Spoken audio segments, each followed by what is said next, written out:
Hi, I'm Daisy, Hi, I'm David. and we're the MSA Crusaders.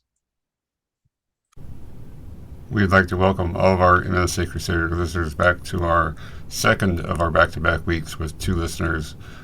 Today with Kerry Walsh and also followed immediately by Sarah Leighland. We thank you very much in helping us celebrate our 50th episode.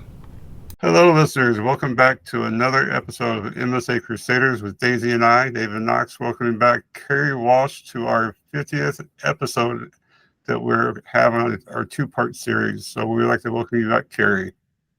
Thank you. It's a pleasure to be here. It's good to have you back, Kerry. How have you been? Thanks. Oh, wow. Well, you know what they say with MSA? It's a roller coaster. It's a big old roller coaster. It's been up, it's been down, it's been sideways. It's just a fun ride. Yeah, that's a fun ride. So this is going to be a pun, but I actually mean it. I actually mean it. Tell me about it. Okay. Yeah, tell you about it. I will. So, let's see. Where do I start? I think shortly after I spoke to you, I went to have stem cells in Mexico. Is that right? Yes. I spoke to you Right. beforehand. Well, Correct. they had a huge benefit for me. I had two IVs and an intrathecal, which is in the spine, so it gets into the cerebral spinal fluid. And immediately, within a week or so, I was able to walk better. My balance was better.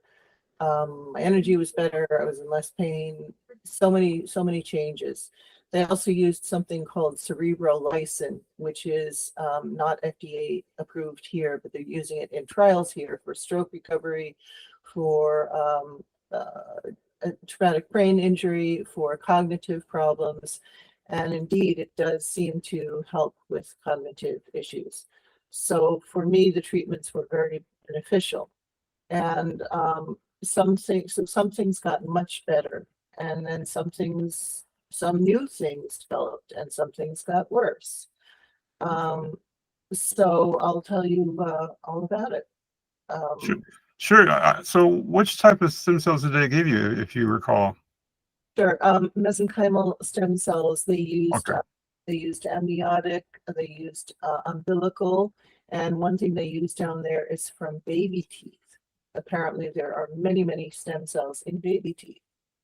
Wow. Um, and who would think that, but indeed that is something that I don't think they do in the States. But so they're not neural cells. They're that's a big ethical problem. But Yeah. So what you just said, if I heard it right, was a mitochondrial and umbilical, because mitochondrial ones are the mid-level, like they're third out of the five level of stem cells, which are usually good for everything below the brain.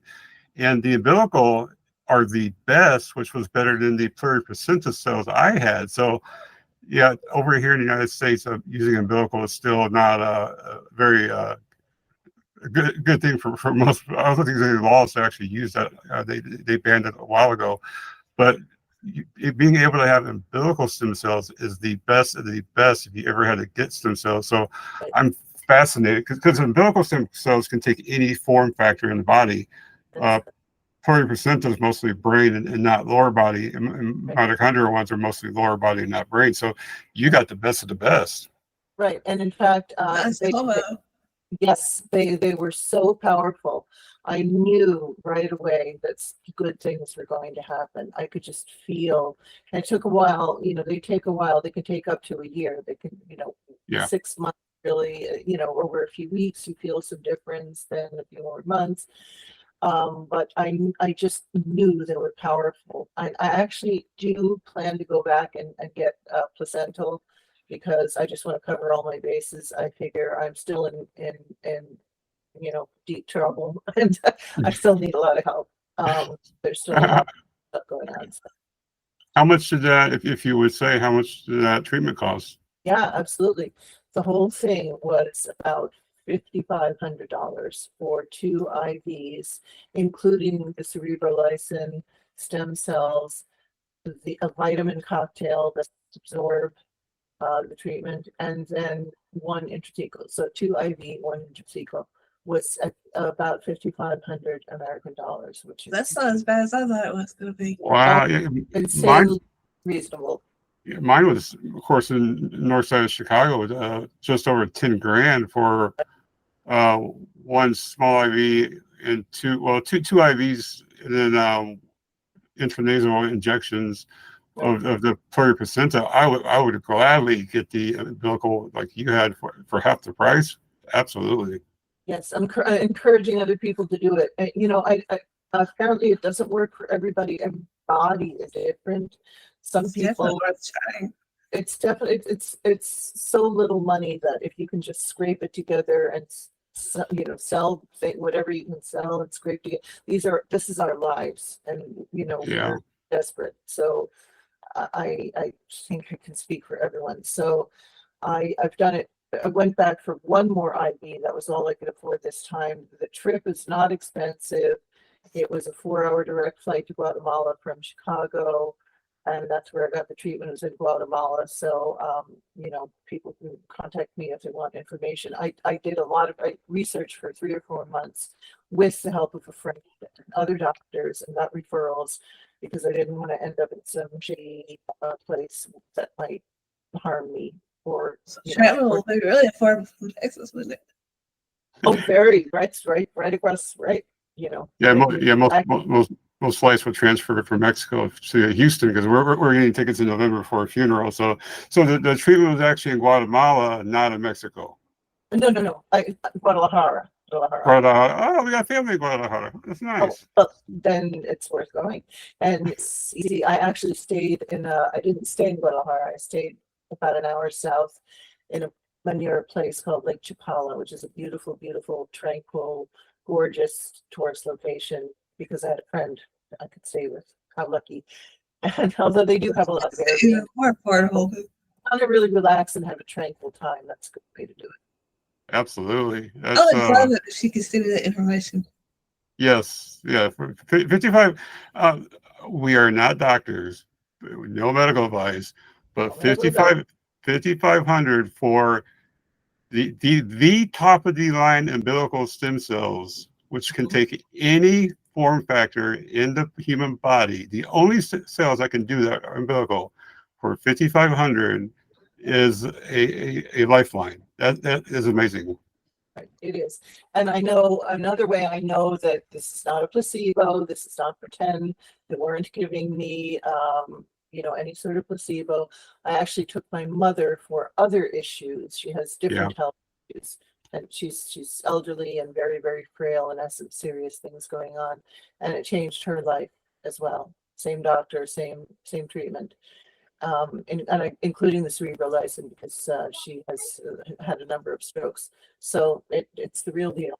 And the people are nice, they're trustworthy, they're kind, they're caring. And yes, I'm happy. I have all the information together and I'm happy to pass it on to anyone. Absolutely. Let people know. And there are other things that I'm doing too, but we can get to that later if you want to ask me something else.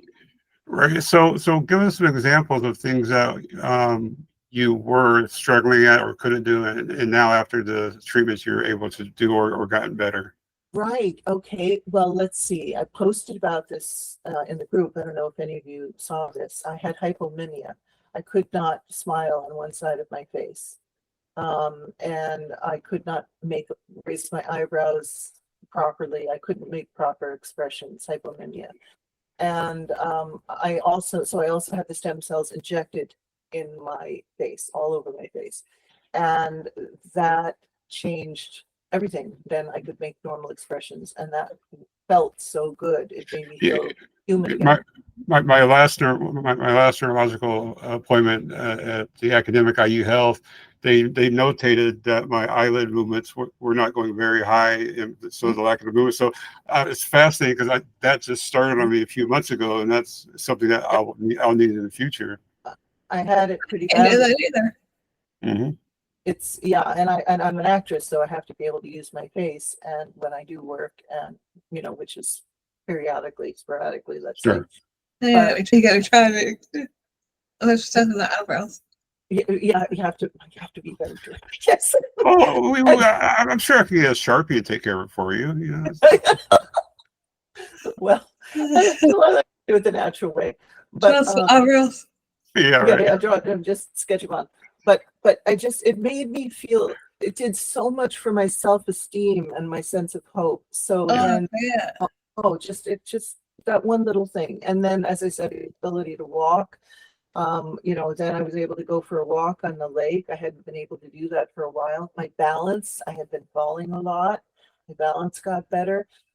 My voice, if you'll recall, I was getting a lot of this kind of thing going on. Raspy, yeah. And I wanted to say for our listeners, Kerry is really, she's bright and radiant. She looks really radiant.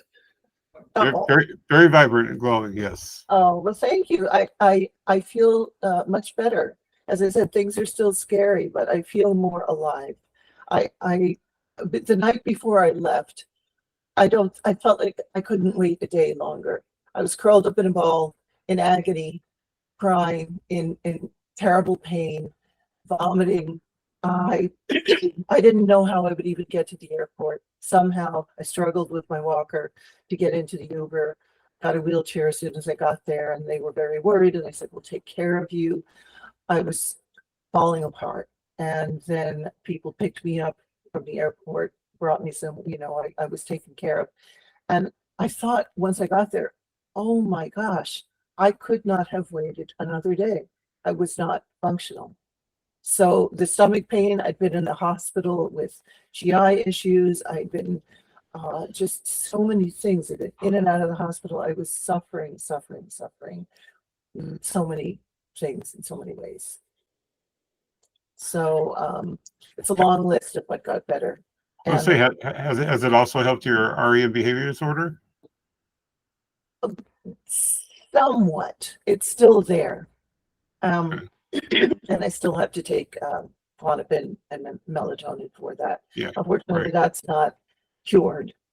And unfortunately, I also have a new symptom which started in around January, which is hallucinations. Oh, And they're getting worse. Now I have not just visual, but I have tactile, oral, olfactory, and they're very, very real and very, very upsetting. And which is making them suspect that I might also concurrently have Lewy body dementia. I was about to say hallucinations completely rules out MSA unless you have a separate disease or the medication that is causing that. Right. Yeah. But according to some people who know, the diseases are so similar. We know they're Yeah, part of the yeah. group of Yep. diseases, but it's in different parts of the proteins are deposited in different areas. It is probably rare, but it is possible to have both. Yep, Because I have it other is. elements like severe pain, physical pain, which doesn't usually go with Lewy body, at least not to that degree. Right. So there's crossover, and there's areas that I have that look like Lewy body, and there's crossovers that are distinctly looking like MSA. So Yeah, there's two diseases that you can get for Social Security right away. One of those is ALS, and the other one's not dementia with Lewy bodies, but it's Lewy bodies with dementia. It's Parkinson's with Lewy bodies. It's weird how they do it, but yeah, the dementia with Lewy bodies is normally confused with Parkinson's right away, and those two struggle to be diagnosed correctly. But yeah, it is. You'll always hear about Parkinson's with dementia with Lewy bodies, always, but you'll never hear about MSA with dementia with Lewy bodies because it's just so rare. But like you said, it does in fact happen. It does in fact happen. Maybe it happens more often than people realize. And it's becoming more and more clear that I have distinct factors of one, distinct factors of the other, and then a whole lot of things that cross over, like the RBD, the REM disorder, and balance issues and cognitive issues. My cognitive issues are not severe yet. I think they're much better than they could be because I've had 2 rounds of stem cells with cerebrolysin.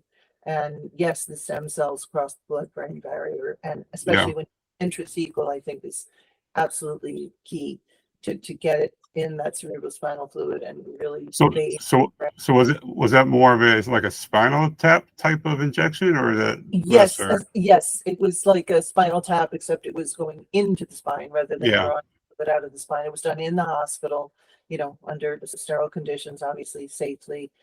It really wasn't a big deal. It didn't take long. It wasn't painful.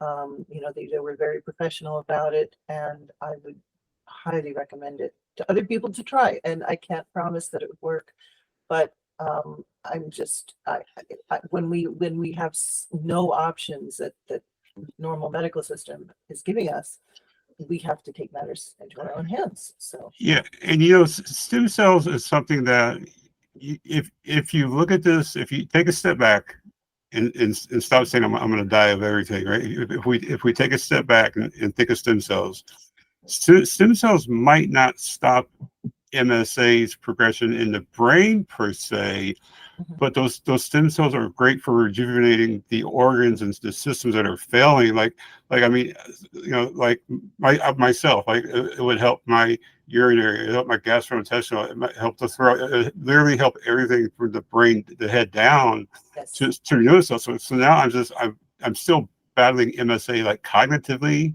per se, right? But at least these other peripheral systems are being repaired and they're not falling apart so quickly. So yeah, I agree with you that it's definitely life changing. That is exactly what happened to me. My GI, my urinary, all of those things I had to, I was taking, so I'm still on a lot of medications, but I'm able to take fewer and less of them now, which Good. is great. I was just looking, and Kerry was last with us on our show on November 3rd. So Yeah, November 30th. Yeah, and by the way, I looked this up, Kerry. I've not said this to any of our guests showed up, but number one, first of all, you're number 9 on our all-time list of 50, which is your top 10. But I don't know if you understand that in the last month, since late August, early September, for some reason, everybody is Googling searching your name on Spotify. And even more interesting, you have a 64% female audience. And most of these listeners to your podcast, now 50% are from the United States. The rest of them are from the UK, Ireland, Australia, Switzerland, Mexico, Canada, India, and Germany. So I just want to say that your podcast is worldwide, and people are listening for a reason. So thank you for coming on the first time and also the second time. Oh, thank you. That's so great to hear. Actually, during the conference, I was chatting, and it was during your session, and I was chatting with somebody, and she mentioned the fact that she had really enjoyed right there at the moment. Yeah. And maybe it's because I'm an opera singer or was an opera singer, and that's a very international we thing did to get do. asked a lot. What was that lady's name? Yeah, always. It's always Kerry. So well, I'm glad that I hope it helps. I mean, I'm glad people are listening. I hope that it can give people hope that there can be improvement. That you are. Can do. Well, I don't think, I'm a skeptic in life. I'm a critic. I'm a skeptic. I just don't believe what people say. Even if Kerry is sitting in front of me saying, this has changed her life, I wouldn't believe her just because she said so. I don't think anybody should just blindly trust people. But when you actually understand how stem cells work, what you say, like the only doubt that you can have is that, well, did it actually improve the brain function versus the rest of the body? But the rest of it, from the head down, you have to 100% believe that what you're saying is the truth. The brain is a hard thing to repair. It's always going to be a hard thing. But what you're saying is factually true. If anybody Googles it, researches it, does whatever they want to, you are speaking the truth right now. So, I mean, but there's a lot of things that we don't know, a lot of things that we're looking forward to, clinical trials, other therapies, like, CBD and herbs from who knows where. But what you're saying about those stem cells is 100% factually backed up by not only the U.S. FDA and USDA, but everybody around the world. And you say you're healing the body, not the brain. It's a computer that's crashing. Whether we want it to. You definitely are. You know what you're talking about when you come to the body and healing it. Yeah. So I'd love to tell you about something else that actually can heal the brain that I am doing. May I tell you about Please, that? please Sure. do. That is hyperbaric oxygen. Yes. We were Hyperbaric just talking oxygen. about that yesterday. Okay, well, it is. I watched a fascinating webinar, and I have YouTube. I'll send you all the YouTube link to that, and anyone who gets in touch with you can pass that on. It explained exactly how it can heal neurodegenerative disease, exactly how it works. It's a 3-hour webinar, and the whole thing isn't about neurodegenerative, but I asked that question, so they spent a lot of time on it. It's so fascinating. And so I'm buying my own chamber. Wow. Yeah. So when you get any type of stem cells, you are always told hyperbaric for the next 3 weeks at least to amplify the stem cell effectiveness. I have a palliative nurse that I did have before. They had her granddaughter who drowned. It's just 2. Yeah. And they had it at home. I'm making those eye movements again, Nancy. So the place that is actually helping her, she has a lot of brain damage from drowning. Yeah. She's regained some cells back. Oh, bless her. Oh my gosh. Well, it's Yeah, powerful really. stuff. But now I'm going to get my own.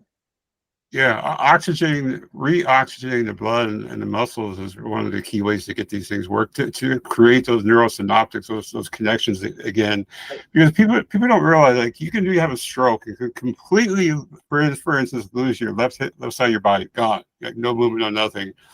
But your body, your neurons will make new connections if you can invigorate them Right. and oxygenate them. They will. Now, will it be normal? Usually not normal, but you can get very close to normal, with a lot of treatments. But you got to make those new neuron connections with more oxygenation of the blood and muscles, for sure. That's right. So I'm very excited about this because, the little bit I've been doing in the clinic has definitely made an impact. And so much so with this and my juicing protocol and something called the Nemechek dysautonomia protocol and my red light therapy and all the other things that I've been doing, so many things, so many supplements, that I've been able to go back to acting a bit, as I said. Oh, Wow. Right. And I couldn't do that if I weren't able to move and remember lines. And if things hadn't taken a major turnaround, this would not be happening. It is nothing short of a miracle. Back to acting. Yes. I could speak for everyone else, but we are literally jealous. I wish I could go back to instructing and teaching telecommunications and IT. You're going to make me cry tonight in a good way. I know. I cry all the time out of gratitude, and Yeah. I cry all the time in general because you're getting your life back. Yeah. I'm getting my life back. I'm getting my life back. I'm able to walk sometimes, not all the time. Sometimes my knees still buckle and I fall, and I just have to stay in bed. I still have some very bad days, and other things that are scary.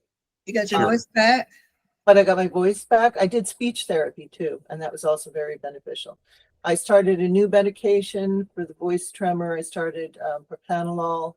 And I've been doing speech therapy, which is extremely beneficial. I would recommend it to anyone. Not the loud therapy, not the Parkinson's loud therapy. This is different. Hey, wait a minute. I'm starting that in a week and a half. Oh, really? I'm not saying no. It's a good thing. It's all good. It's all good. But my problem is not being loud. I'm plenty loud. It was the tremor. Yeah. Yeah, mine's not necessarily. Yeah, you had a much more lower and raspy voice because of the tremor last time, and mine is my left vocal cord is completely paralyzed now; it doesn't move. So, it's going to help me amplify my right vocal cord to make up for the left one. So hopefully it does something. Oh, that was like I was today because of steroids. Yeah. You sound pretty great, Daisy. You sound like nice. You do. And I'm really glad you're okay. But yeah, so voice therapy of both kinds, all kinds, I would say, bring it on. Anybody who has access to any kinds of therapy of these sorts, do it. If you've got the access, I really, really encourage it. I agree. I mean, 5,500 is a tax return probably is definitely a federal tax credit for a kid or two. You know, for probably two kids. Right. Can't Right. speak any more about that. Yeah, yeah. I speak to people and they say, well, I can afford it. I have to pay for this and this, or we're going on a vacation. I think, oh, let this be your vacation. So I sold some very important things that were hard to part with because I don't see that there's any option. To me, it's black and white. And Yeah. same thing with the hyperbaric oxygen. It's not that expensive, but obviously it's more than a drop in the bucket, but it's something. There's actually a rent to buy plan. There's a payment plan. I have all the information on that too. And well, obviously the supplements cost money, even the juicing costs money. Celery is expensive, the vegetables are expensive, but you just cut every non-essential out. And, Well, you can rent your chamber out. So well, yeah, that's also an option. I'm thinking about it. So it's actually really not that expensive for a personal chamber. which is close to me. I imagine she'd have to have a medical malpractice insurance to rent that Yeah, out. yeah, there are, Yeah. But still, let's think about it. An Airbnb with a hyperbaric chamber. Hey. yeah, yeah. I mean, that's what I have. Yeah, I'll talk to a lawyer. I am gonna for sure use it on my mom though, because I'm trying to get her. Oh, she's so perky now. But no, really, seriously, can't you see the difference? Can't just looking at me and hearing me, I felt so helpless. I felt so broken, just, and so much grief. There are still things that I grieve. I don't think I'll ever be an opera singer again. I can sing a song, but I don't think I could sing a whole opera or a whole recital. That's too physically taxing. Yeah. You never know what the teacher holds. What's that? You never know what the teacher holds, though. Well, that's right. I've already seen miracles. So who knows? Maybe after I do the hyperbaric, 3 times a day for 6 months, who knows what could happen. And another thing about the acting is that the kind of stuff that we're doing, we actually did an interpretation of Dante's Inferno. We just did yeah, and we did the lust portion. and get to play dress up. We get to pull costumes out of a chest and silly and clown and be dramatic. And I got to sort of dance a little, and they used a recording of my singing that I'd done previously. And then I pre-recorded some voiceover in Italian and in English, and we all. It's just a beautiful thing. So I'm trying to not cry right now because I'm so grateful. I really am grateful. I wish she lived closer by. I would rent her chamber. Right. I wouldn't hold you to nothing. I would do the disclaimer. Make some good money off of that. What does that probably run you? Probably 5 to 10 grand for a lower end one. It's $9 grand plus $600 for shipping. That's really good. I mean, it's obviously small. It'll pay for itself. It'll pay for itself, and it's not it's not as high powered as the big commercial models, but they do. This company does make higher end ones. They make all different levels, but this one is fine, and for what I need it for, it's fine. And so, and I'm still trying to learn about other things. The Nemechek protocol. This is the doctor's name is Nemechek. It was another patient who told me about this. This is for dysautonomia, and since I've been doing this, one of the things I've noticed is that I started sweating again. I had stopped sweating. Wow, that's good. And fibrosis. I cried because I was sweating. You Yeah. know, every tiny victory is a huge victory. And, you know, I just want everybody and everybody listening and everybody out there who's suffering to have some hope and some relief from the suffering and some you know, something to look forward to, because Okay. you know, I think the moral of the story is, you know, not giving up on yourself. That time will come, unfortunately, where we have to give up. But you right, know, I think what you're saying, what I say, what Daisy says, you Secure know, with fighting for. we have to push people to fight harder than they've ever fought before. You know, and right, that means that, I mean, for you to travel to another country which does not have very hospitable roadways and walkways and sidewalks. Trust me, right. I know Mexico in and A lot of out. cobblestones, right? Yeah, my wife's from Mexico, so trust me. Yeah, But what you're saying, I mean, is that we have to push ourselves that much farther. There is a reward. You know, how big is it? We don't know, but there are some good payoffs if we apply ourselves. that's right. And And they're I don't, secure with fighting for. yeah, Yeah, I don't know, you know, I still don't know how much time I have. I still don't know what how much longer I'll be able to do this. I don't know if I'll be able to do the next show. I don't know really sure you much about it, will. but Well, I Lil hope it. Sarah said a plane could fall to the sky. You land through your house, you get That's out that way. Yeah, that is exactly right. And we Nobody's putting stone that we're owe gonna it die for, to MSA. right, and we owe it to ourselves, and we owe it to our loved ones, and we owe it to the memory of everybody we've lost yeah. to to do the best we can. We With really what you with what you got. what you got. What a Yeah, and beautiful story you have, Kay. What a beautiful story. yeah, your hyperbaric chamber goes even a step farther, because the role of medicine, and we spoke earlier about supplements. The hardest thing to happen with supplements and medication is the absorption into the correct part of the body. And if you have hyperbaric chambers with the correct, like, neural supplements, stuff like that, it's Mhm. going to diffuse properly, even more so to where it needs to go. Because Right, stem cells, you can't control how many are going to go where they're supposed to. There's always outside shots of having, like, tumors in the body because they cluster up and don't go where they're supposed to. There's always risk. But right, if you could complement stem cells or medication or supplements with a hyperbaric chamber that will infuse them into the blood, into the muscles, it's you know, your percentages of getting better just rise exponentially. right. And all Absolutely. interlocking, Yeah, interwoven. Pushing Uh, it, pushing it, giving it a little jump. Go where you gotta go. right. Yeah. yeah. So You definitely changed. You were. I mean, you look 25 right now, Kerry. With all due oh, respect, your hair looks better. It looks fuller, mhm, richer. it is. You have some oily residue on your face, so you're sweating. You know, you actually, you know, I am you sweating, look, yes. yeah, Christening. you look vibrant, and that's not something we get to say very often at all. So Oh, whatever, you're yeah. doing well.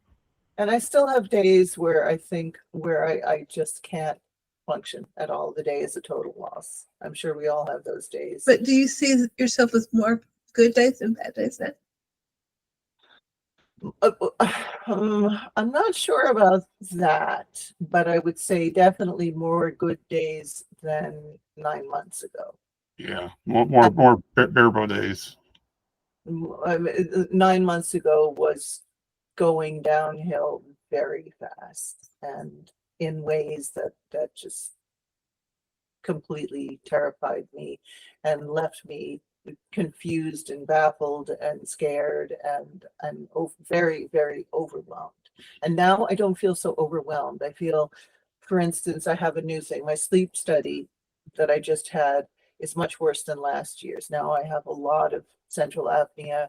My O2 was in the 70s. Obviously, that's not good. No, So I need to treat that. And that's something that's gotten much worse in a year. So again, things are still heading towards the inevitable. And I can accept that more knowing everything that I've done and am doing, and to my loved ones, especially to my son,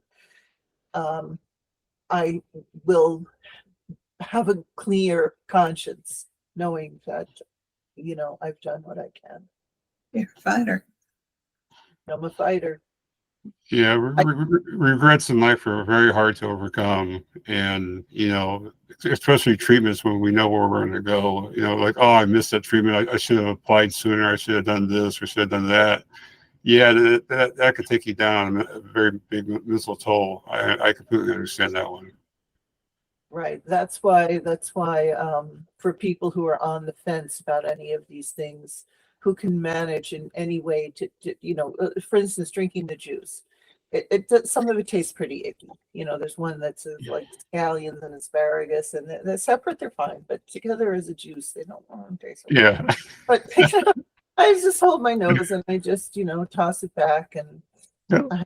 I have a juice, couple of juice buddies, and we FaceTime and we tipple our juices. Well, all you have to do is mix a little bit of tequila inside there. Right. It'll help out a lot. Yeah, Just absolutely. watch the day with something else when you get done.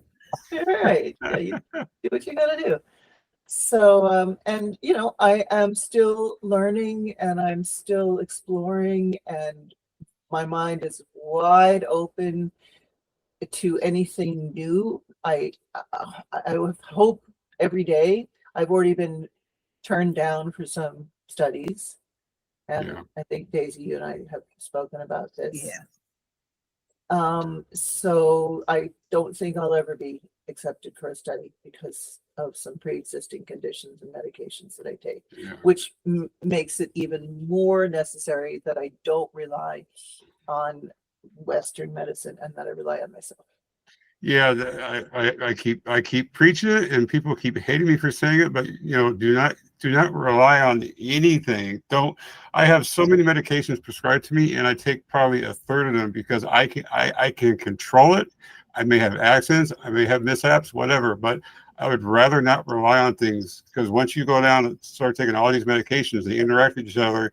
And I believe in medication, but I don't want to take 1,000 pills like my father did and overdose on accident, kill myself, or the medicines conflict with each other. So I completely agree with you. Yes. Yeah. And my philosophy is the same with the medications. I'm not irresponsible about it. I Right. take especially heart medicine and things like Yeah. that. One thing that I'm still not really able to control is the severe labile blood pressure, going from say 240 over 135 down to 60 over 40 within Wow. a short period of time. I have a big problem with that, and there's no medicine that can fix that. Not that big. No. No. But again, I would say I think the Nemetschek protocol seems to have improved that somewhat, because that's a nervous system issue. Yes. Well, actually, it's a baroreceptor reflex, but so that seems to have improved some too. So again, some things are better, some things are worse. Overall, I have enough good days that I feel that I can hold my brains together enough to figure out what's the next step. And to get through those bad ones. Yeah. And to handle the bad ones and know this will pass. I get very frustrated because I want to do things before it's too late. I'm sure we all feel that frustration, Oh that yeah. angst. I need to write things down. I need to write my memories down. I need to collect. Can you write? Nah, not very well, but I can dictate, and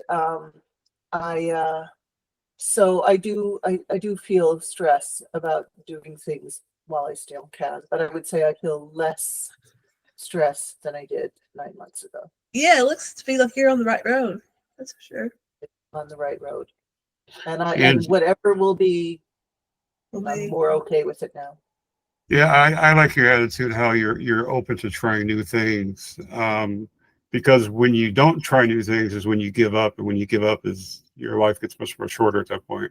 Right. I think your body also reflects, there is a mind-body connection, and I think Yes, the there body is. can feel when the mind is giving up, and it starts to shut down. It is shutting, our bodies are shutting down, but it Yeah. shuts down more quickly, I Yep. believe.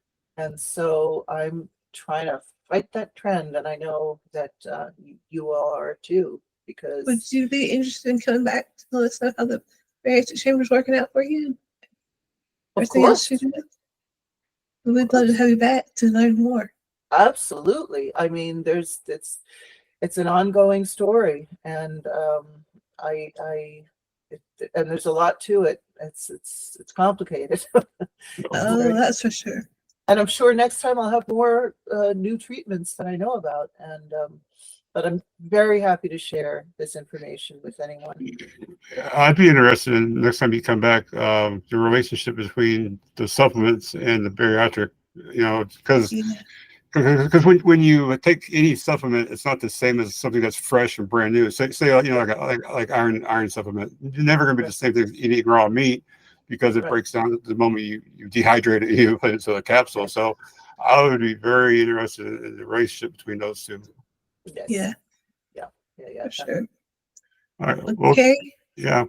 thanks a lot for coming back and talking with us. Oh, you're We so really welcome. enjoyed it. I'm really glad to be here. And thank us for being a part of our 50th episode celebration. Yay, yay, yay, yay. And to everyone listening, again, sending out lots of love, lots of hope, big kisses and big theatrical kisses and hugs Around the world, yes. around the world. And then around we go. Around we go. Yes. Yeah. Kerry, I appreciate you. And Daisy, with her shallow voice, has one more thing to say. Yes, you have to remember we're all MSA Crusaders. Thank you, Kerry, again. You're welcome. Thank you for having me. And listeners, we're back and celebrating our 50th episode. We got a new segment with Sarah. Sassy Sarah is back to talk to us again. But we have so many people that want to help celebrate our 50 episodes, and we're so grateful to each and every one. We wish you could have it all back on here with us. Welcome back, Sarah. We had to settle for talking to Sarah. Sassy Sarah. Oh man, you couldn't come up with anybody else. Oh, it's like fine. We'll call Sarah again, I guess. So like, how far to the bottom of the barrel do we have to go, Daisy? Come on. The pure bottom. So many great guests coming back to stay and see us. It's very, very fascinating. I feel very, very special to be invited, even though I was the last pick. It's okay, David. It's all right. We'll let it go this time. What'd you say about her before we came on, David? Oh, Sarah's a pain in the ass? Yeah. Yeah. So Sarah said she no longer has a colon, and I said that does not mean you're not a pain in the ass still. And I don't think there's too many people that would disagree with you. I said it. I'm sticking to it. Oh, we really want to thank all our guests that's come back to help us celebrate this big occasion. Oh yeah, I can take it. I can take it because you know what? I have my Zed.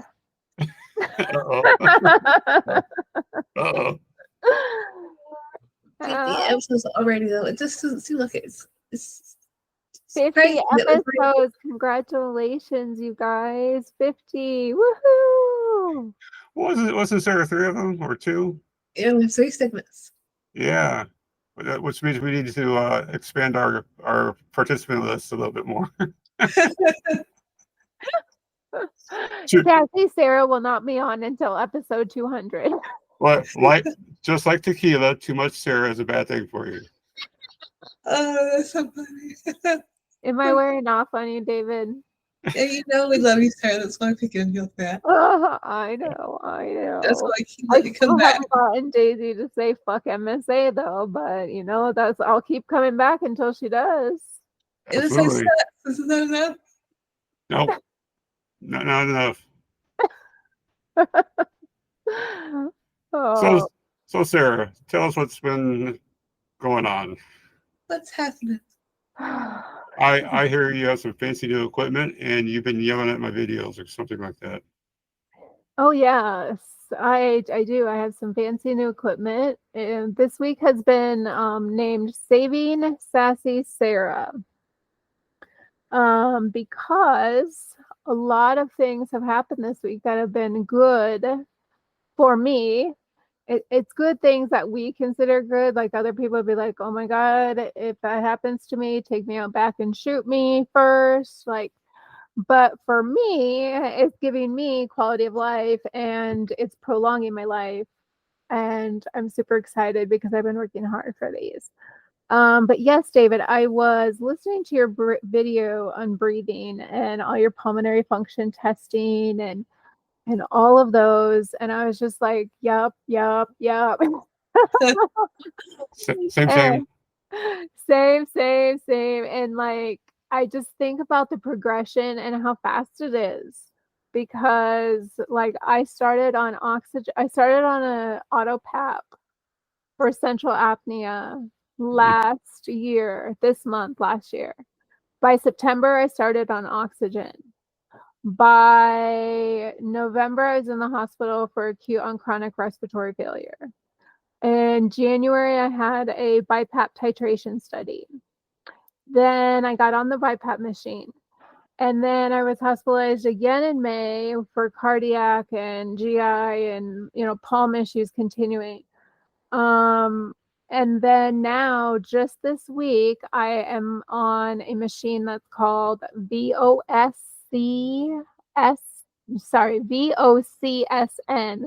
So it's a ventilator, it's oxygen concentrator, it's cough assist, it's a suction and nebulizer machine all in one. Wow. So you no longer have to hook up your oxygen concentrator to your, like at night, like if you were to have a BiPAP, you can feed in your oxygen. So now I'm going to be down to one machine at night. That's awesome. And I'm not sure if that's good or bad. Oh, I think it's great. You got a lot of white noise around your hair. Why? When you sleep, you have a lot of white noise going on. Oh, you can't hear it. No. No, it's very quiet. It's very quiet. And the mask that I wear is the same as the one that I wore for my BiPAP. So you can't even hear it. The loudest noise that it makes is when you turn it on. It goes. Really? Yeah. So no, it's really awesome. And what I've learned from my respiratory therapist who comes out here is that people that have neuromuscular disease often benefit from this machine and things like it, even if their pulmonary function testing is what is considered above normal. Like you were saying, your FEV is, I forgot what you said, 70%, 60%. Yeah. Okay, so even with testing that is showing normal, within normal, we know it's not normal.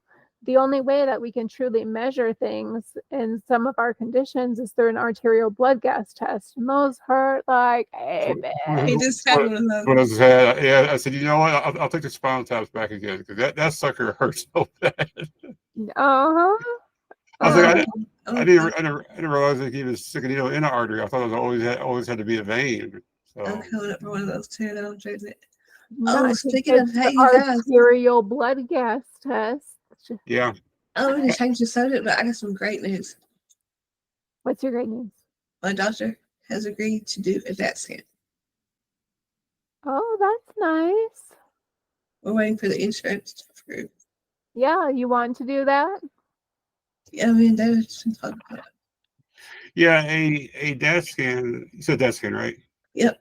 Yeah, DAT scan is the only test that can show lack of radio tracer activity in the regions that are affected by MSA. PET scans and MRIs are only for structure, but they don't look at activity. Right, so they give you a nuclear medicine to tell the body to stop doing dopamine, and they can see how much activity you're losing. So At least if you get the DAT scan, it narrows down, says you definitely have a neurodegenerative disease. It's one of these 5 or 7. So it's a great test to have. Do you have some IV or contrast or something with this stat scan? Yeah, you take it. It's radiation, and you got to wait about 3.5 hours between that and actually getting the rotation of the stupid square that goes around your head for 45 minutes. So yeah, you'll have a solid 4.5 hours of sitting there. Yeah, you Fun. have to take potassium iodine. I was scheduled to have the DAT scan, and I took the potassium iodine for 3 days leading up to it. But they failed to tell me that there was medicine that I was on that I shouldn't be on. But they did tell me that I couldn't be on cocaine. I remember you saying that. So I was just Okay. like, why am I going to go and do this DAT scan? Because at that time, like, my health was really, really bad. And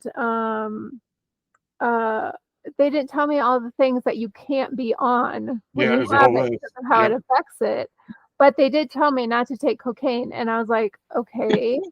And literally they give you the component that they do is it has cocaine mixed into it. So So they don't want to overdose you. what I was when you do it. wondering, since I've been on Retari since 21, am I gonna have to be off of it for like a long time before this test, or how does that work? No, usually it's the day of. It's just the day before you don't take it, or the day of. Oh, Yeah, There's so there's a it list. depends. It depends with the medicine how long its half life is, how long it stays in the blood. So every medicine has a different answer. definitely look into that then. Yeah. I don't want nothing to mess this up. And Sarah knows about my other goodness. I told her this morning. I just said share with y'all. I'm sorry.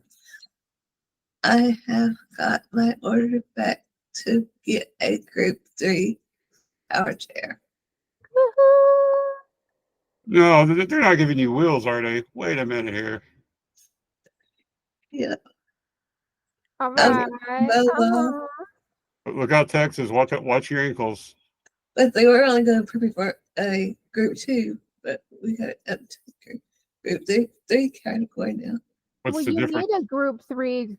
I mean, I was just like blown away.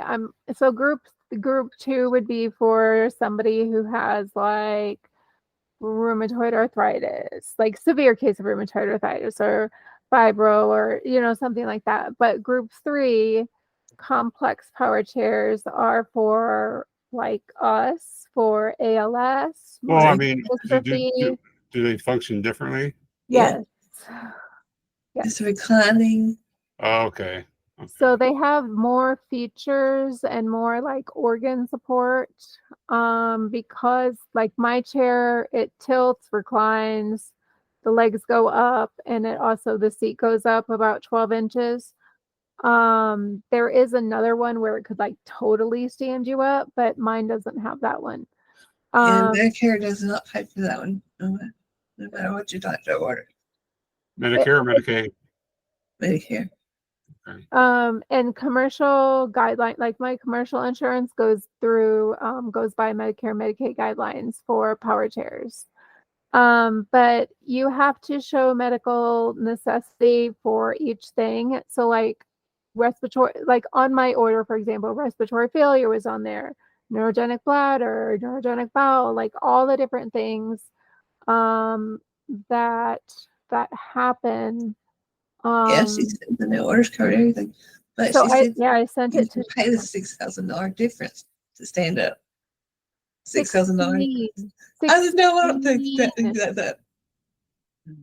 Yeah, to stand all the way up. Now my chair has the eye level, so I can go up 12 inches, but I can't tilt back and recline back enough to be able to stay in the eye level position long enough, because I need to be tilted back at a certain position most of the time, but it like the chair will literally not move and allow you to tilt back or recline if you are up so far. And you can only go like I think 4 miles an hour when you're up at 12 inches versus 6 miles an hour. Then Okay. So for every husband out there, I want to get this clear and on the record. For every husband, what you're saying is you'll be able to get back to making dinner and washing dishes. Am I hearing this correctly?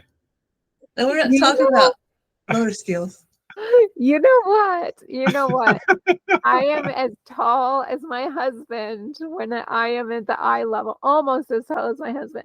And I went into the kitchen and he told me that I should practice driving it because I ran into the cabinet a couple times Oh, and the fridge once. But that's because the things are there. But the things that I have been able to do in it are, I mean, so plentiful. And Daisy, you're just gonna love it because there is so much that you can do. And like I get excited about being able to go to the sink or go like I saw on top of my fridge. Like, yeah. Let There's, me ask you. It said something about climbing what's called curve. You can go up the little step. oh yeah. Oh, my husband had a heart attack when he was filming me out there. Like he literally stopped recording me and stopped talking to me because I did that in my driveway. And I went on the little curb and he was like, Sarah. And I was like, and It then goes one, over an even thresholds. yeah, it goes on over uneven thresholds. And I tested it out, but the video cut off at there because my husband was a little cranky that I was getting a little sassy with driving it. But you know what? It goes for 16 miles on one charge. That's awesome. 16 miles. Yeah. I have a little step in my den. That's what I was worried about. Losing it right there. It goes up steps. I'll be able to get up in the elevator. So like when you still have to get a thing for your like a ramp for your house. Like we have an 8-foot ramp that is foldable. Yes. It folds in half and then it folds out, so it's like not always there. But I mean it can go over down a curb, but like you don't just do that to get out of your house. You still have to have a ramp. You still have to have a ramp. I was just imagining Sarah really the Dukes of Hazzard with her wheelchair, like, yay! Well, I mean, I don't have a step up. It's just a threshold. You want to hear how stressed out I made my husband? So I call the wheelchair service because nobody is like able to transport a 435-pound chair. It has Wow. been almost impossible. And we have been dealing with Mobility Works, like wheelchair van place, and just, trying to get our own. But it doesn't even fit into the back of like, we can't buy a van like a Toyota Sienna or a Honda Odyssey that are typical and have like a crank thing and have it good in there because the floor weight is 400 pounds max. My chair is 434 pounds. It's heavier depending on the features that you have. Yeah. And there's like only one feature on mine that I don't have. So, I mean, it's a $70,000 chair. It's so I've been having difficulty with 70? 70, About 60. 70? $70,000 power chair. And yes, Wow. I mean, because it does a lot. I mean, it has 2 gel batteries in it. It like Headlights, taillights. it has headlights. It does so much, and it supports you. Like that's the thing. It better mix my vodka and orange juice at the same time too for $70,000. They told me at Mobility that it was not really to go places, it was ready for your home to help you at home. It's for everywhere, but the primary use is for your home because it's for people that are like, I mean, I can't just go out and go to the mall. Like if I'm going out, I need to go out, I need to go to the doctor's office, or I need to go out and do something. But like my goal is to get to the point with the IVIG is to get to the point where I can go out more. But it's not just for Well, for makes home. too. But the primary reason for it is at home because it allows you to do so much stuff. Like, I mean, just basic daily living activities I can put my bag on there, my oxygen hose, my ports, my like all of my stuff, can go on the chair. And we're figuring out like the accessories part. And actually, my new vent even has the wheelchair Quantum has a very specific vent tray. And the vent is pretty heavy, so it's going to be able to be mounted onto the chair, and then that will not have to be like next to me. It can be like right there. And I'm not on it all the time. I don't want you to think that like I'm on it overnight and then I'm on it for periods of time during the day. And it just gives me that what I need, But I have to tell you, so this wheelchair service that I found, it's kind of like an Uber Lyft, but it's called like Z Trip or something. Well, apparently they don't show up. Specifically called them the night before. Can I book a trip? Yes, you can do it on the app. No, I want to book it on the phone. And I want to make sure that you can have my chair, like you can support the size of the chair, blah, blah, blah. Like, okay, I want you to be here at 6:30. My appointment's not till 8, and I live 15 minutes away, really 5 miles. But I want to make sure that you're here. Okay. Nobody comes. Nobody comes. We're waiting by the door. And my husband's planning on going, like taking me anyways. But that would mean that we would be going in my old wheelchair, which like hurts me beyond words and it's just not good for my orthostatic hypertension, hypotension, POTS, SVT, nothing good about it. But after waiting for an hour, we're going to be late for this appointment. And it was actually at university. So with a neuromuscular, who knows what MSA is. So we have no choice but to get in the car and go. But I told him that I really think that since it's 3.4 miles away, you can drive the chair. No. You see what I'm doing here? Drive behind you in the car. He drives behind you in the car. So I can see here. I see people with like the big sticks and the orange little flag, little wavy thing, like a golf course. I can see you with one of those going down the street, like whee. Yeah, I can see that. Oh my gosh! I didn't even think about the orange flag. That would have been awesome. But my husband was like, and he knows that I'm sassy all the time. But he was like, "Are you serious?" And I was like, "Yeah." And he's like, "No, not even close. Not even for a second are we gonna do that." And I was like, "Why?" And he's like, "Do I have to even list the reasons?" And I'm like, "Yep." I can turn slashers on and got right behind you. So well, it goes 16 miles, but how many miles per hour does it go? 6.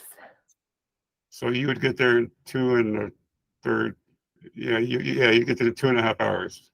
I don't do math, David.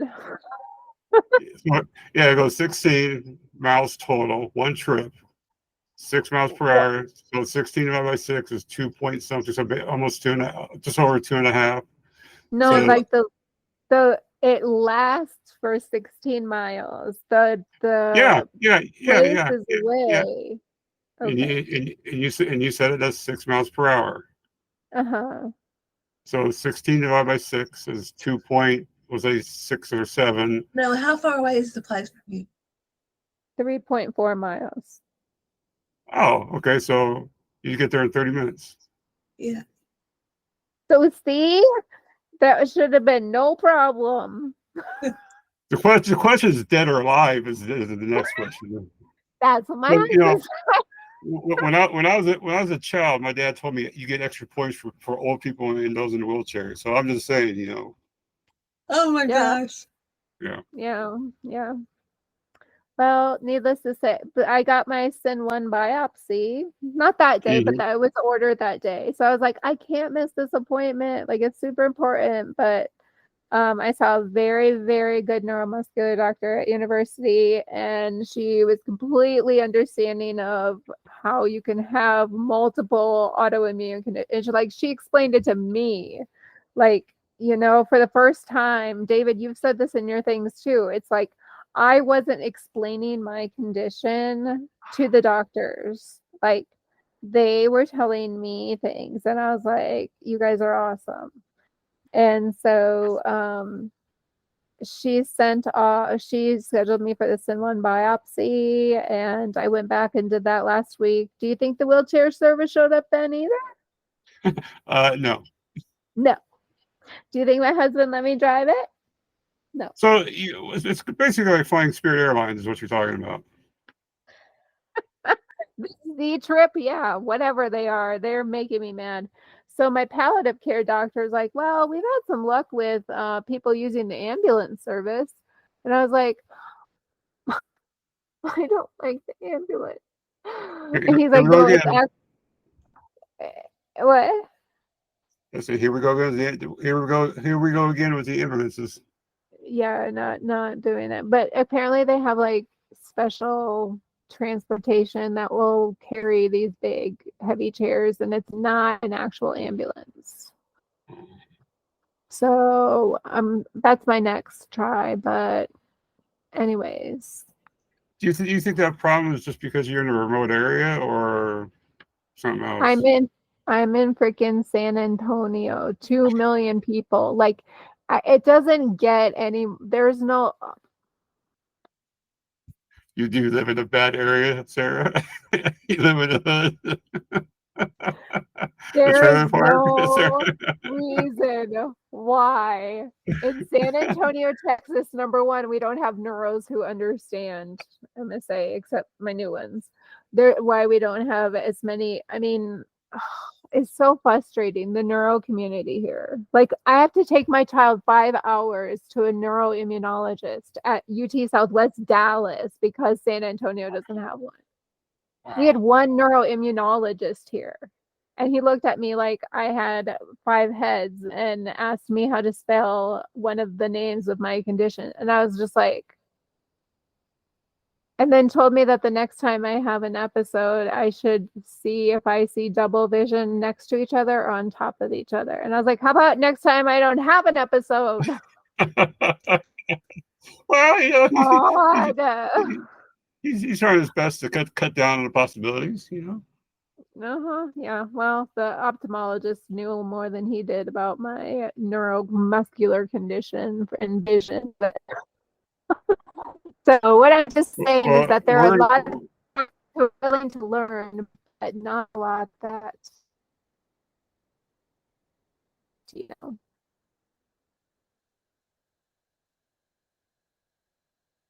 Is she back? Sarah.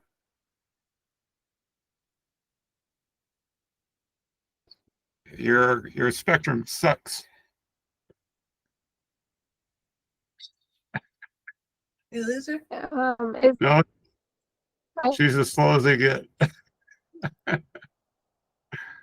Mine is saying, hold on. Really? You sound like you have MSA. Sounds like a robot. Are you using your computer to stop? She's on Wi-Fi.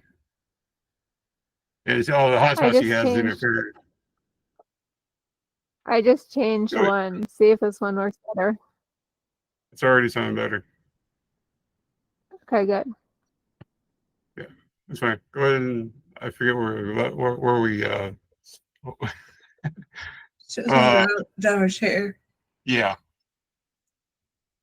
The neuro guy just said see if you're seeing doubles or something. Take the ambulance. Oh yeah. Oh, palliative care said that that's probably my best option until we get a mobility van, is to contact this ambulance service, and insurance pays through it, because I'm on oxygen. I'm on an IV. Like I literally I'm not just choosing to sit home. I have a lot of things, like if taking me out is like taking a newborn baby out. Like you're taking the formula, you're taking the diaper bags, you're taking the this, you're taking all the equipment for every organ system in your body plus you. So A we lot just of baggage there. we're not able to say like hold your breath for a second till we get you in the van. That doesn't work. Yeah, big breath, Sarah. Probably not. It is sus. No, you guys, that's not very nice. I won't say that on air. I'm vaccine mode. Oh, Except your you go, spirometer. Your spirometer. Oh, oh. I started PT again today too, but I have my RT too. RT was here the other day. oh, you guys are twinsies. I We start are mine. twinsies. I start mine in about 2 weeks. My speech therapy anyway. So What See- stinks is before I got COVID, I get to like care. Now I'm looking if I get here. I'm not sure that's Oh, a good thing or a bad thing, there, Daisy. I don't think that's very good. well, it's one of the pulmonologists was like, can tell you used to be an athlete. And I was like, really, really? But it's weird because when I get IVIG, you know, my muscles are stronger. So that's why, I mean, I got to the point where I wasn't even triggering the auto PAP. So that had to be done because I just stopped breathing. And then I have a full mask on my face and nothing's coming off. CPAP, there's just air blowing at me and I can't keep up with it. BiPAP was good for a while it lasted. But this vent, like, I'm still learning about it. Like, I don't have a trach or anything. I mean, I wear my regular mask, but she was here for 2 hours the other day setting things up. And for example, I breathed, it was like 18 breaths per minute. I breathed 3, the machine breathed 15. Oh wow. And I think it kind of sounds like a lot now that I was looking at it. I'm like, huh. But Is that a I just, sleep or during the day? that was when she was here setting it up. Okay. So that's why she wants me to get she's not, it's prescribed PRN during the day. No, during night, but you should see how my resting heart rate is so much better at night.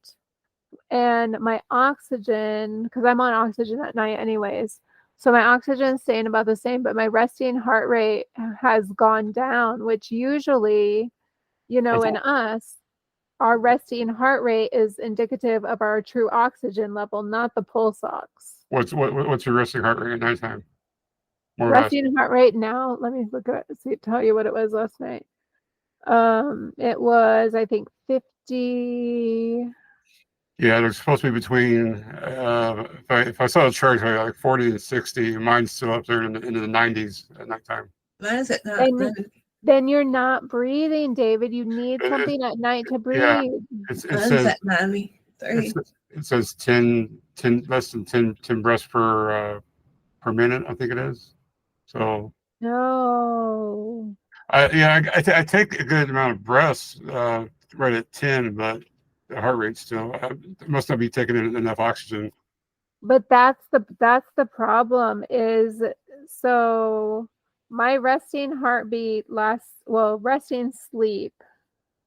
I'm going to show you this. Okay. See on this chart. Oh, yeah, the nosedive, yeah. Okay, so I've been on That's it good, for though. 3 nights. 1, 2, Yeah, the top one. no, 3. That's not even it. So just these last 3. So Oh yeah, it's your third dot. Yeah. I was getting, my oxygen stats were 97 overnight on 2.5 liters, but my heart rate was still high. During the day, when my heart rate is high, I know my oxygen is low, even if my pulse ox is registering normal, because it's not that there's damage to my lungs, it's that it's the weakness. And because of the other pulmonary conditions I have, it's not reflective in the pulse ox. So the pulse ox doesn't See, that mean makes total much sense. at all. Like, I have hypoxia, I have hypoxemia, hypercapnia, blah, blah, blah, respiratory failure, all these things.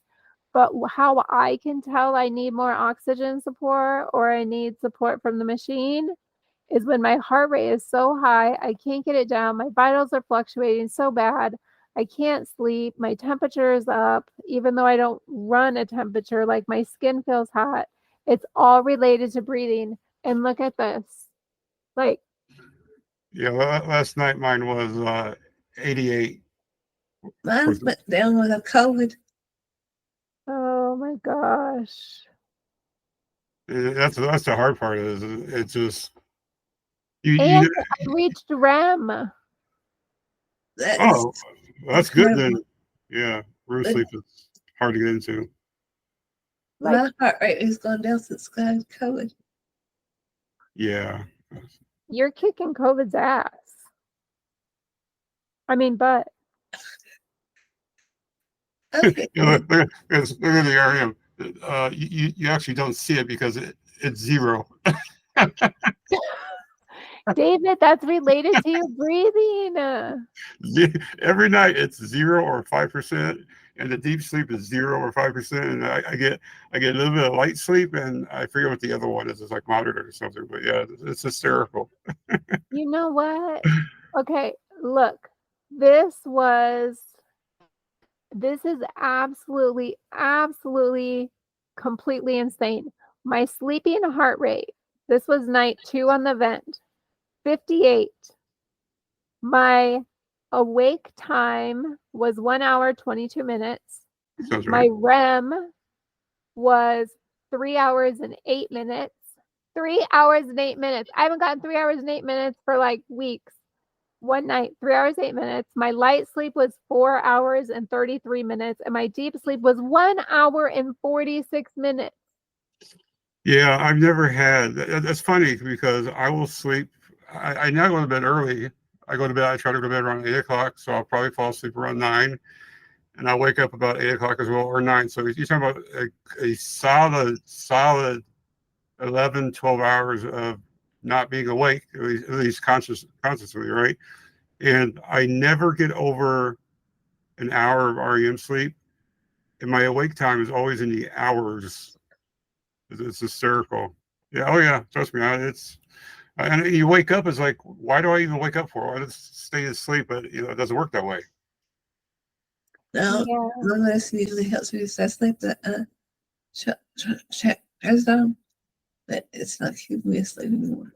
Yeah, that's what my neurophysicist says. She said all the medicine you're taking, any medication you're taking now, MSA depletes its usability. It won't work as good as it ever used before because all my medicines I have now, my Adderall, and Seroquel, for sleeping, and all this other, even my anti-seizure medications are starting to fall off very quickly and not have any success. So Because your body stopped metabolizing it.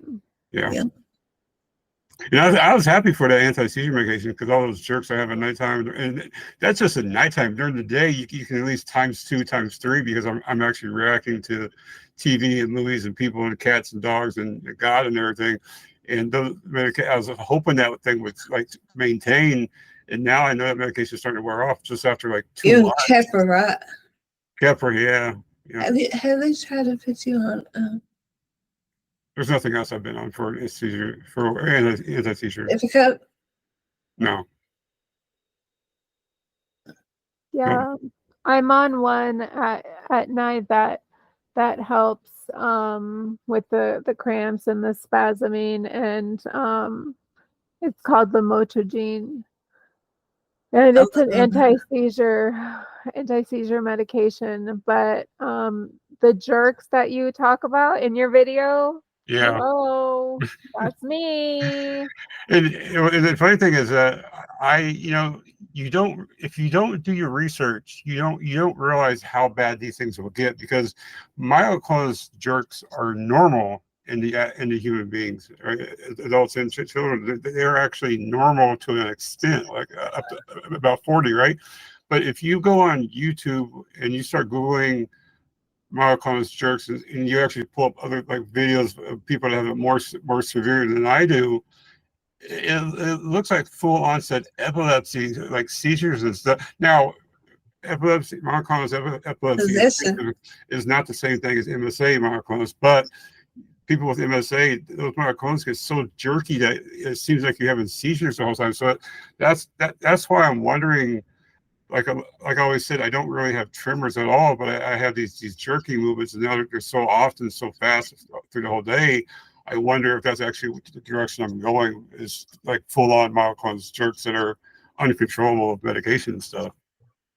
Yeah, they put epilepsy in my chart at the hospital. Yeah. And so I go to the hospital and they start like putting padding up around my bed and stuff. And I'm like, what are you doing? Yeah. Yeah. And they're like, you have epilepsy. And I was like, no, actually I don't. I'm like, that's a misdiagnosis in there. Just like I don't have artificial knee joints. And so, but they have suspected so many things because of that. And so I've been put on medication. I've had EKGs, I've had all of those things in the hospital, or EEGs, because it's like, what is wrong with her sleep? Yeah. And it's like I said before, or I don't know if I told you this, I started putting ankle weights Yeah. You said on my ankles, and I already wear these things that The booties. yeah, they're my blue booties, I call them, and they are to help keep my drop foot. So that What's it called? Neuropathy too. No, the neuropathy, usually anything touching my skin makes me shoot through the roof. But I've been better with the neuropathy stuff, has been better with the IVIG as frequently. So I've been able to handle touch. But it has really, having something weighted on my legs and on my feet has helped me. Like, because I just was coming out of my skin. I'm just like, I hate going to bed because all I'm going to do is sit there and twitch and jerk and, Yeah. you know, all of this stuff. And I don't have tremors. Mm. I have like, if I'm touching my mouth, I'm, you Actually, know, yeah. Yeah. I have those kind of things, but I'm usually lucky to get 5-6 hours of sleep at night. Yeah. But when I got really, really fancy and figured something out. Now I'm on TPN, so I'm not going to be able to do what I did. Now my TPN is going to flow 24 hours a day, and I'm not going to have to change it 4 times a day. Good. But before, I could only go 6 hours and 40 minutes on a single thing before I was having to change my pump again. But I used a Y adapter and flew 2 of them at the same time, so that one was on. So I actually got some sleep. But no, I don't take naps either, David. Another thing, I'm listening to your thing and I'm like, I haven't taken a nap. No. The base syncopes that I had, Unless it's a syncope. When I was put on those medicine for the antipsychotic medicine, and I had the 3 syncopes, that's when they put me on the ministry. And I was on that for 2 years. Oh, really? Did it work? I wasn't having seizures, so Oh. I didn't have any more syncopes. Oh, I still have syncopes, but they're not related to that. I haven't had a syncope for a while. I haven't had a severe syncope. I've probably had maybe 2 syncopes within the last maybe 2 months. What, syncope is a seizure? No, syncope, like losing consciousness. And like my blood pressure, like can kind of fake the seizure, like not fake. You're not faking it, but no, like a syncope, like you just pass out, like you black out, like you're done. Like you have no recollection of it. Yeah. Oh, okay. Yeah, I blacked out. I always remembered it though. Yeah. But you still can jerk in. Like I don't remember any of it. And I have everything set up at night. So like, I mean, I have to I have cath, stoma bag, my vitamins, my medications, my oxygen, my machine, my tubing for port. Like there's 15 steps to get ready for bed. Like it's not just you go get in bed. So I have everything like all. So if one of those things, or if I wake up in the middle of the night at 3 o'clock in the morning Like, I know it's because I had a syncope before I even got to the point of finishing where I was. Because Oh, there's no way in the world that I can go to bed without all of my stuff. Yeah. And so if there's a gap or there's something, because one time a doctor questioned me like, well, how do you know you have syncopes at night? You're supposed to be sleeping at night. And I was Supposed like, well, fair question, but let me tell you. And it was happening a lot more when I was having SBT, but since the ablation, I didn't, they cut down. But a syncope is what originally happened with my Guillain-Barré and viruses and infections, and those usually bring on paralysis. So, oh, wow. but no, I just don't stay asleep.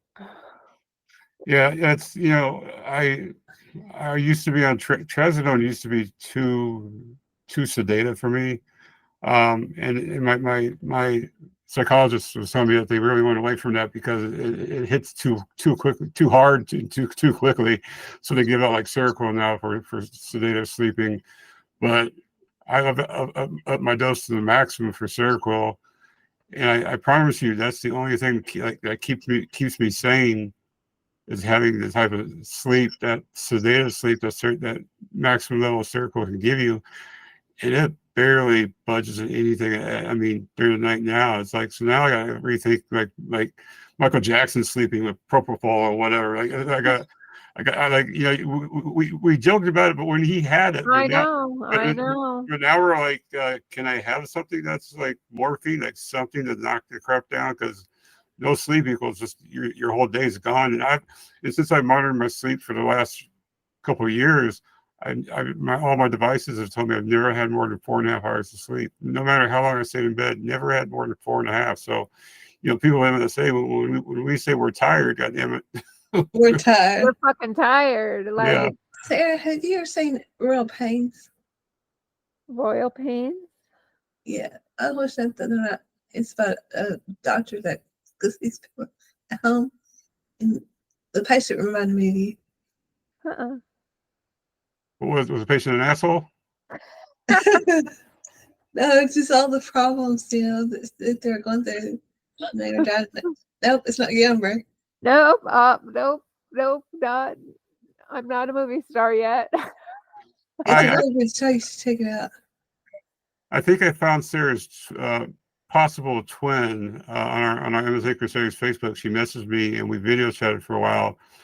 And she has some very severe myoclonic jerks. I'm talking. So depending on what part of the body has a buildup of protein, the same alpha-synuclein protein builds up in different parts of the body, not necessarily misfolding, gives you these myoclonic jerks of different lengths in different parts of the body. And hers were like so severe from like her upper chest, upper torso. Was like an exorcism. Yeah, Daisy, that's the word, exorcism. I swear that she showed me some videos that they were concerned, and she had some other things going on that was very complicated. I said, you sound just like Sarah with all the intertwined conditions. And so, Sarah, I'm going to give you her Facebook. You maybe reach out to her and compare and contrast. All the autonomic failures. That's yeah. If you want to see autonomic failure, you open up the book and you see Sarah. Sarah, what have you been on the show with us for 3 times now? And then the next time is taking David's plot from me. Yes. Thank you guys for having me on. I know this is probably my last chance, but Get out of here. It was good to see you. David hasn't even listened to our show yet, Sarah. The memory is not there anymore. I don't. When you have MSA, I'm not even going to blame it on attention deficit, hyperactivity attention deficit disorder. I understand what that is. I've had that forever. But MSA, if I don't see it, I don't eat it. I don't touch it. I don't do it. And that doesn't care, Sarah. No, I get it. I totally understand. Every day, Sarah. No, I don't do my hair every day, so I go outside every day. But every time I do my hair, I get it wet, I put some gel in there, right? And if I don't see the damn hairbrush, I never do my hair. And I walk out the door like I'm like a crazy Frankenstein. Like it's that serious with the brain. Like if you don't see it, it never crosses your mind. ever. Yeah. People wonder, like, I kill trees, like, because I print everything off and Yeah, I print, print, print, print, print. And they're like, why are you printing so much stuff? And I'm like, because if I don't see it, I don't know that it's there. Like, if somebody wants to rearrange my stuff, like, my husband's just doing it to be nice, right? Like, he's just like organizing stuff and like setting stuff up and, whatever. And I'll like have a mini breakdown because it's like, I don't know where my stuff is now. And like, all he did was seriously try to Move it. like move it around and like make it so I could yeah, reach it, but I don't know where it is. So yeah, it's like, I appreciate you trying, and I'm just like, if I can't see it, I don't know where it is. And if I take screenshots of screenshots of screenshots yeah, because I yeah. can't remember. And that's like my memory stuff. But here's the thing, I am not completely losing my memory because once I'm jogged, then I remember. Like once I see a visual of it or get part of the information, then I start to remember the whole thing. So it's Photographic. like oh yeah, I've had ADHD my entire life, Yeah, but it's a whole new level of just being and it's not so much like I can't remember anything. It's that I need to have that information jogged. I need to have some kind of visual. Like today I finished a 7-day course of antibiotics and I took a picture of the bag and it had the date and the prescription on it. And I wrote done 9/12/2024. And like, I have a picture of it now. So when I go back through my pictures, I'm going to know, even though I Then I should made all remember. this medicine this week. I've got my MSA daytime medicine, my nighttime medicine, a COVID daytime medicine, COVID medicine. Like, when is it going to be done? You're all drugged. Hey, you should be feeling so good though with that dexamethasone. Yeah, I said we should use it. We should have this every day. Yeah. It's a, Dexamethasone is a steroid. um, And it's been they give it to people during COVID. Like it's part of a treatment protocol for people with pox. Like if you went into the hospital, into ICU, they would give you a specific protocol, and dexamethasone is a steroid that is on that. When I had COVID, the one and only time I had COVID in November, after being in the hospital, um, I was given that steroid and I was given the Paxlovid. Now it interacted with every single medicine that I was on, every single one of them, and oral prednisones cause GI bleeding. oh, So I was like hanging on already. I just got discharged from the hospital after, acute and chronic respiratory failure and sequel of, I mean, it just everything was wrong. And then I get COVID. I'm like, how am I going to survive this? Like, I can't go to the hospital because I definitely won't come out of the hospital alive. So I did the stuff at home. I mean, I was proning, probably not the right way, but when you have all kinds of ports and tubes and stuff and whatever, but I was doing the dexamethasone and I'm like, I'm going to bleed. I know I am. Sure enough, GI bleeding. But I'm like, it's either this or I die. Like, yeah, literally, you have to pick and choose. And I know how I can stop the GI bleeding. It will discontinue with the med. So, and then the Paxlovid, I mean, it was horrible bleeding, but it was either that or don't take the medicine and be dead. yeah. I've thankfully only had one medication that interacted with my MSA that did things I never would tell anybody in public. But one of those things was bleeding from places I never knew I could bleed from. Um, and at that point, you realize every time you take a new medication, it's like, what else? It's just not, the side effects they say on TV is not what happened here. I'm like, wow, would I be the first patient ever to have this or something? But yeah, medications when they react bad to MSA, it's not good ever. It would be because you're very special, David. You're special like that. special, Well, it's helping me, special ed. walk, but this morning it's got my stomach upset. No, special ed is the best. And I told you I was a behavior intervention teacher for years, and I miss it. I miss it. I trust That's me. why I can keep you under control. I see and hear you talking very slowly to Daisy. I understand why now. I have a student for you, Sarah. Really? Oh, I miss my students. Did you just point at me? Yeah. Wow. I'm slow, but I'm not that slow. I was a behavior intervention teacher and I taught social skills. So it wasn't like my students were like my children. They were like my own kids. So yeah. Well, You can be my student and I'll teach you social skills. I got out of high school a year early, so I'm not that special. Oh. Well, it's good to see you again, Sarah, and have you on the show. I really appreciate you coming and helping us celebrate 50 episodes. Yeah, you are currently up to number 5 total on our episodes. Everybody loves Sarah. I'm just concerned about the 6.7% of our audience who doesn't specify who they are or where they're from. So I don't want her to know. we might have some CIA secret agents listening to your podcast. But yep, but you got the U.S., Australia, New Zealand, the U.K., Ireland, Mexico, Canada, and surprisingly 1% in Turkey. So congratulations, Sarah. Hi, everybody. Everybody loves Sarah. I can't believe that this person just talks like this, and I know I am who I am, and I don't apologize for it because I love with my whole heart, and I am forever a teacher and advocate, and I love all of you guys, and we're all in this together. That's right, because remember, we're all MSA Crusaders. Yes, we are.